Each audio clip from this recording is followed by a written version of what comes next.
available now at the Titan Outlet store.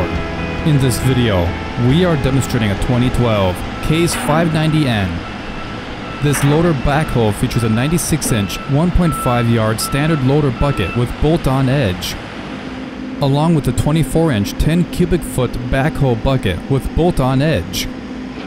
This 590N features stabilizer pads, extendable dipper, and ride control, along with 4-wheel drive, Powershift transmission, and 108 horsepower. For more information on this Case 590N, contact our sales team at the Titan Outlet store.